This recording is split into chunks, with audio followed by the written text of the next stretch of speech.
this is a big issue, and I'm very pleased with that. Now, everybody focused on that, but there's another so-called Clyburn Amendment I'm very, very proud of, and it has to do with focusing attention on rural communities. In this legislation, it is required that in those underserved communities where unemployment has been 20%, and where the poverty has been very rampant, that a certain 10%, at least 10% of this money must be spent in those areas, and we define those areas by census tracts and the way unemployment and poverty, other things have been determined in those areas. So I'm very proud of that, and I'll answer the questions y'all may have about anything else about the bill. But I wanted to talk about that because I don't think enough attention has been paid to how broad this so-called Clyburn Amendment was put together. Congressman, this morning on Today's Show, the earlier show, I should say, on CBS's early show, Governor Sanford said that he would not refuse any type of stimulus funds. Do you think that's a direct back down, or do you think that he was playing political posse with you guys as far as by saying he opposed it and never wanted it at all? Well, once again, this is much broader than Governor Sanford, much bigger than South Carolina, and I was dealing with this issue even if he had not said a word. And when I'm hearing from these other governors, I spent a lot of time in Louisiana. And I said I was going to Mississippi for something else. I got a son-in-law from Jackson, Mississippi.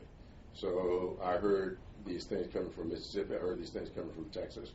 Remember, Juneteenth is a date that a lot of people get confused.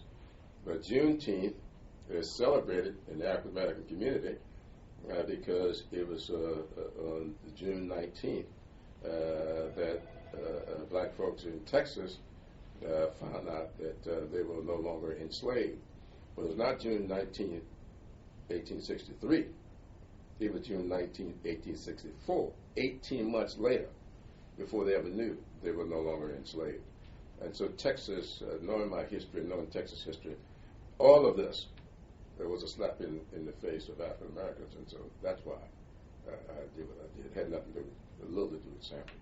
Congressman, how would you address his concerns? He says he's worried that while we could use this money, a lot of the money has strings attached. For instance, the unemployment insurance money, that if we take that, then there's a certain amount of state money that's also obligated that we may not have. Well, I think you have to look at the bill and ask him to explain to you why is it that even on those states that borrow money for unemployment compensation, the interest on it is forgiven.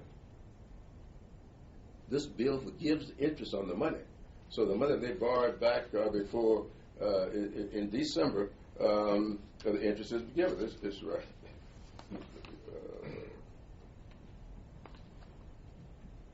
So the bill temporarily waives interest payments and the accruing interest on loans received by state unemployment trust funds through December 31st, 2010. That's almost 2 years. So I don't understand that. And if we're not rebounding in the next 2 years, then I suspect it's created by the bill for all of us.